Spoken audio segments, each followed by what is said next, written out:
2024 সালের 5 আগস্ট বা 36 জুলাই বাংলাদেশের আপামর জনসাধারণের কাছে দিনটির আলাদা তাৎপর্য রয়েছে। জুলাই গণ অভ্যুত্থান দিবস হিসেবে পালিত হবে দিনটি, আর দিনটিকে ঘিরে নিজের ফেসবুক পেজে পোস্ট দিয়েছেন প্রধানমন্ত্রী তারেক রহমান।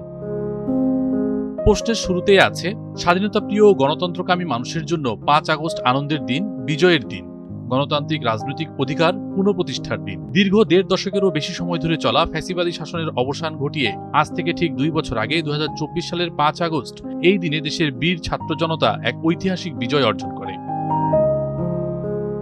আন্দোলনে যারা প্রাণ হারিয়েছেন ও আহত হয়েছেন তাদের আত্মত্যাগকে স্মরণ করে পোস্টটিতে লেখা হয়, দেশের সব শ্রেণী পেশার মানুষ, বীর ছাত্র জনতা, কৃষক, শ্রমিক, রিকশা চালক, মুটে মজুর, পোশাক শ্রমিক, হোটেল রেস্তোরাঁ কর্মী, পরিবহন শ্রমিক, সাংবাদিক, বুদ্ধিজীবী, সংস্কৃতি কর্মী, গৃহবধূ, নারী ও শিশুসহ সর্বস্তরের মানুষ ঐক্যবদ্ধ হয়ে 2024 সালের জুলাই আগস্টের গণ অভ্যুত্থানে রাজপথে নেমে এসেছিলেন।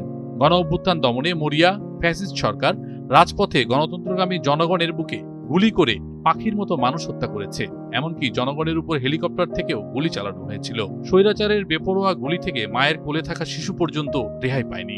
পোস্টে বিশেষভাবে উঠে আসে শহীদ আবু সাইদ, ওয়াসিম ও মুগ্ধদের আত্মত্যাগের কথা, আছে ফ্যাসিস্ট হাসিনার পালিয়ে যাওয়ার কথা।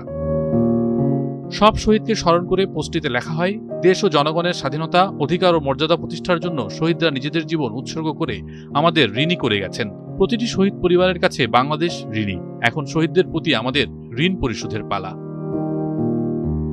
পোস্টের একেবারে শেষে আছে, 1971 সাল ছিল স্বাধীনতা অর্জনের যুদ্ধ, আর 2024 সাল ছিল দেশ ও জনগণের স্বাধীনতা রক্ষার যুদ্ধ। 1971 সালের শহীদ মুক্তিযোদ্ধাদের বাংলাদেশ কখনো ভোলেনি। 2024 সালের গণ অভ্যুত্থানের শহীদদেরও বাংলাদেশ কখনো ভুলবে না।